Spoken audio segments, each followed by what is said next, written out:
अस्सलाम वालेकुम and welcome back to pharmacy notes. आज का हमारा टॉपिक है कैपिलरी इलेक्ट्रोफोरेसिस और इस वीडियो में हम डिस्कस करेंगे principle, instrumentation and applications of capillary electrophoresis. तो स्टार्ट करते हैं अपनी आज की वीडियो।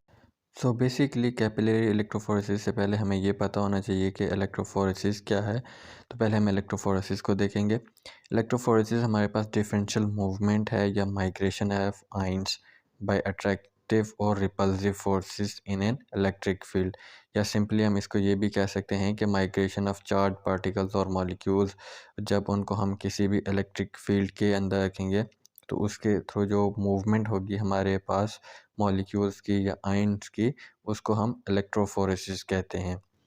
जिस तरह कि हमारे पास ये एक डायग्राम के अंदर शो भी किया गया है नीचे, कि जब आप हाई वोल्टेज पावर सप्लाई दे रहे हैं उसके थ्रू आपका क्या होगा कि जो कैपिलरी इनलेट है वहाँ से आपके जो हो वो मूव करना, एक एंड पे आपके जो है वो एनोड होता है और दूसरे एंड पे जो है ना वो कैथोड होता है। जो कैपिलरी इनलेट है वहाँ पे हमारे पास एनोड है और जो कैपिलरी आउटलेट है वहाँ पे हमारे पास कैथोड है। जो पॉजिटिव चार्जेस हैं ये यहाँ से मूव करना स्टार्ट करेंगे कैपिलरी इनलेट से through capillary forces, and then हमारे पास डिटेक्ट होंगे फर्दर इन डिटेक्टर, और जो डिटेक्टर है वो फर्दर हमारे पास इनको आइंस को मॉलिक्यूल्स को डिटेक्ट करता है, एंड देन हमारे पास उसके साथ जो है डाटा एक्विजिशन, उसके अंदर हमें पता लगता है कि कौन से जो आइंस हैं मॉलिक्यूल्स हैं वो इसके थ्रू जो है ना वो मूव किए हैं, और वहाँ पे जो हमें ग्राफ की फॉर्म में रिजल्ट्स मिलते हैं।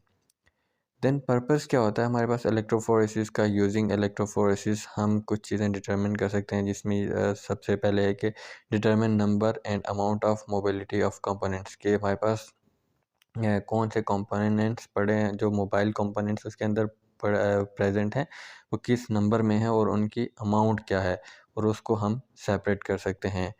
To obtain information about electrical double layers, की कोई इलेक्ट्रिक डबल लेयर अगर हमारे पास जो है पार्टिकल्स को सराउंड कर रही है तो यूजिंग इलेक्ट्रोफोरेसिस हम उसको डिटरमिन कर सकते हैं।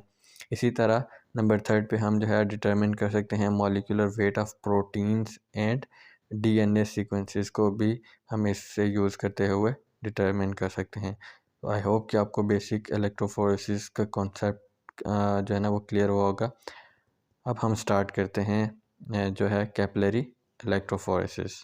कैपिलरी इलेक्ट्रोफोरेसिस, कैपिलरी इलेक्ट्रोफोरेसिस की अगर हम डेफिनेशन को डिस्कस करें, इसमें जो हमारे पास सेपरेशन हो रही है वो यूजिंग हाई वोल्टेजेस जो है ना, हाई वोल्टेज को यूज़ करते हुए सेपरेशन की जाती है, जिसके रिजल्ट में हमारे पास इलेक्ट्रो ऑस्मोटिक, जिसमें आपके जो वो आइंस मूव करें वो थ्रू ऑस्मोसिस मूव करते हैं, या इलेक्ट्रोफोरेटिक जिसमें हमारे पास हाई करंट की वजह से जो है ना वो फ्लो करते हैं buffer solutions and ionic species relatively with in the capillary. वो कैपिलरी के अंदर जो है या तो इलेक्ट्रो ऑस्मोसिस की वजह से या इलेक्ट्रोफोरेटिक फ्लो की वजह से मूव करेंगे।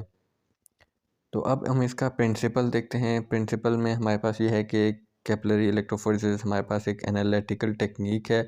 इसको यूज़ करते हुए हम जो है ना इलेक्ट्रोफोरेटिक मोबिलिटी मॉलिक्यूल्स की वो डिटरमिन कर सकते हैं यूजिंग द अप्लाइड वोल्टेज। जो हमारे पास इलेक्ट्रोफोरेटिक मोबिलिटी होती है वो डिपेंड करती है चार्ज ऑफ मॉलिक्यूल के ऊपर, उसके अलावा उसकी विस्कोसिटी के ऊपर और उसके रेडियस के ऊपर। बेसिकली इन तीन चीज़ों के ऊपर डिपेंड कर रही है उसकी मोबिलिटी जो मॉलिक्यूल की। नंबर वन आपकी विस्कोसिटी, देन आप उसका चार्ज और उसका रेडियस, और the rate at which particle moves is directly proportional to electric field. जितनी आपकी इलेक्ट्रिक फील्ड ज़्यादा होगी, ग्रेटर होगी, उतनी ही जो है ना मूवमेंट ज़्यादा होगी। आपके जो आयन्स हैं वो जो उतने ही ज़्यादा फास्ट मूव करेंगे। तो ये डायरेक्टली प्रोपोर्शनल है to the strength of electric field. जितनी ज़्यादा आपकी इलेक्ट्रिक फील्ड होगी उतने ही ज़्यादा जो है ना आपके आयन्स क्विकली मूव करेंगे। इसके साथ में जो न्यूट्रल स्पीशीज़ होते हैं उनके ऊपर इसका जो कोई भी जो है ना इफ़ेक्ट नहीं होता। जो इलेक्ट्रिक फील्ड है वो न्यूट्रल स्पीशीज़ के ऊपर एक्ट नहीं करती, वो सिर्फ उन्हीं को मूव करेगी जिनके ऊपर चार्जेस होंगे। और अगर ऐसे दो आइंस जिनका साइज़ सेम है तो वो उन दोनों में से वो वाला जो है ना फास्ट मूव करेगा जिसके ऊपर चार्ज होगा। मतलब कि दो आइंस हैं जिनके साइज़ तो सेम है, लेकिन उनमें से वो वाला मॉलिक्यूल जिसका चार्ज ज़्यादा है, वन विद ग्रेटर चार्ज, वो जो है ना फास्ट मूव करेगा। इसी तरह अगर हम दो आइंस को देखें जिनके ऊपर चार्ज सेम है, अब पहले में हमने क्या कहा था कि उनका साइज़ सेम है, अब क्या है हमारे पास उनके ऊपर जो है ना वो चार्ज सेम है। इस केस में क्या होगा कि जो पार्टिकल स्मॉलर होगा वो ज़्यादा फास्ट मूव करेगा एज़ कम्पेयर टू लार्ज। अब उनके ऊपर चार्ज तो दोनों के ऊपर सेम है, लेकिन अब बात आती है उनके साइज़ के ऊपर। जो स्मॉलर पार्टिकल होगा वो जो है ना वो क्विकली मूव करेगा as compared to the larger molecule. Capillary electrophoresis is used most predominantly because it gives faster results. और इसको इसी वजह से यूज़ किया जाता है कि इससे जो रिज़ल्ट्स हमें मिलते हैं वो क्विकली मिलते हैं। और इससे हमारे पास एक जो है ना वैरायटी आ जाती है, एक जो है ना लॉन्ग रेंज आ जाती है डिटेक्शन मेथड्स के अंदर। अब हम डिस्कस करते हैं इंस्ट्रूमेंटेशन। इंस्ट्रूमेंटेशन में हमारे पास जो है बेसिकली एक इलेक्ट्रोफोरेटिक सिस्टम के अंदर क्या क्या चीज़ें होती हैं। एक हमारे पास बफर सोल्यूशन होता है, वो हमारे पास लाइक सोडियम डाइहाइड्रोजन फॉस्फेट हो सकता है। हाई वोल्टेज पावर सप्लाई जो 5 to 30 kV की होती है। उसके अलावा एक हमारे पास सैंपल इंट्रोडक्शन सिस्टम होता है, या सैंपल इंजेक्शन कह सकते हैं इसको आप, जो है ना बाई प्रेशर, वैक्यूम और ग्रेविटी और थ्रू इलेक्ट्रिक भी दे सकते हैं, इंजेक्ट कर सकते हैं। कैपिलरी ट्यूब होती है जिसका इंटरनल डायमीटर हमारे पास 10 से 100 mm के बीच में होना चाहिए, एंड 10 to 100 सेंटीमीटर उसकी 20 to 100 सेंटीमीटर उसकी लेंथ होती है। एक हमारे पास डिटेक्टर होता है जो हमारे पास आइंस को डिटेक्ट कर रहा होता है, और आउटपुट डिवाइस होती है जो हमारे पास ग्राफ की फॉर्म में जो है ना वो रिजल्ट्स दे रही होती है। अच्छा, इसके अलावा हमारे पास कुछ इंस्ट्रूमेंट्स होते हैं, उनके अंदर टेम्परेचर कंट्रोल डिवाइसेस इंस्टॉल्ड होते हैं। उनको इस वजह से इंस्टॉल किया जाता है क्योंकि हमारे पास जो सेपरेशन होती है वो लार्जली डिपेंड कर रही होती है ऑन इलेक्ट्रोफोरेटिक मोबिलिटी के ऊपर।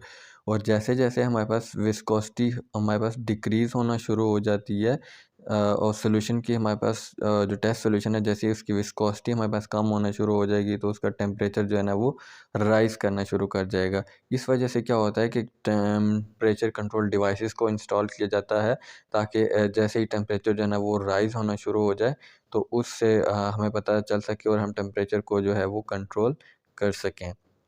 देन हमारे पास सैंपल इंजेक्शन, दो मेथड्स हैं जिसके थ्रू हम सैंपल को अपने इंजेक्ट कर सकते हैं। एक हाइड्रोडायनेमिक इंजेक्शंस होते हैं जिसके अंदर आप बाय अप्लाइंग प्रेशर और बाय अप्लाइंग वैक्यूम और बाय ग्रेविटेशन के थ्रू जो है ना अपने सैंपल को इंजेक्ट कर सकते हैं। या इलेक्ट्रोकाइनेटिक इंजेक्शन मेथड आप यूज़ कर सकते हैं जिसमें हमारे पास यूजिंग इलेक्ट्रिक सप्लाई जो है ना वो सैंपल को इंजेक्ट किया जाता है।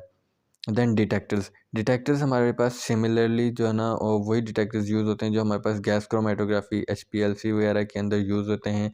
और गैस क्रोमेटोग्राफी की ऑलरेडी मैं वीडियो अपलोड कर चुका हूँ, अगर आपने नहीं देखी तो आप वो भी देख लीजिएगा। Majority of instruments have UV detectors, और मेजॉरिटी के लिए जो है ना यूवी डिटेक्टर्स को यूज़ किया जाता है। ऑल्दो जो सबसे कॉमन है वो मैस स्पेक्ट्रोमीटर्स को मोस्ट फ्रिक्वेंटली यूज़ किया जा रहा है, क्योंकि मैस स्पेक्ट्रोमीटर हमारे पास जो है ना स्ट्रक्चरल इंफॉर्मेशन भी प्रोवाइड करता है मॉलिक्यूल्स की। उससे हमारे पास जो उनका केमिकल स्ट्रक्चर है वो भी क्लियर हो जाता है। और ये हमारे पास एक इसकी जो है डायग्रामेटिक रिप्रेजेंटेशन कह सकते हैं आप। जो पावर सप्लाई है वहाँ से हमारे पास इनलेट के अंदर जो है हमारे पास पॉजिटिव चार्ज आ रहा है, और जो आउटलेट है वहाँ आउटलेट वाले उसके अंदर नेगेटिव चार्ज आ रहा है।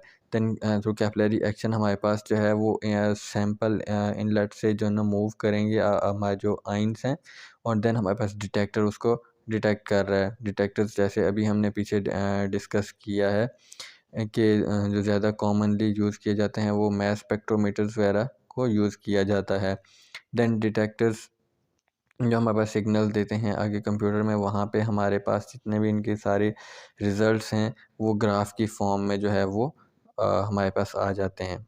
लास्ट हम डिस्कस करते हैं एप्लीकेशंस कि हम कहाँ कहाँ कैपिलरी इलेक्ट्रोफोरेसिस को यूज़ कर सकते हैं। जेनेटिक एनालिसिस ऑफ DNA के अंदर हम जो है ना इस टेक्निक को यूज़ कर सकते हैं। देन एनालिसिस ऑफ फार्मास्यूटिकल्स में हमारे पास जहाँ पे मिक्सचर या कॉकटेल ऑफ ड्रग्स है उनको सेपरेट आउट करने के लिए जो है इसको यूज़ किया जा सकता है। फार्मास्यूटिकल्स विद कायरल सेंटर्स जो इनैंशियोमर्स होते हैं हमारे पास, उनको जो है ना डिटेक्ट करने के लिए यूज़ किया जा सकता है काउंटर आयन एनालिसिस और ड्रग डिस्कवरी के अंदर।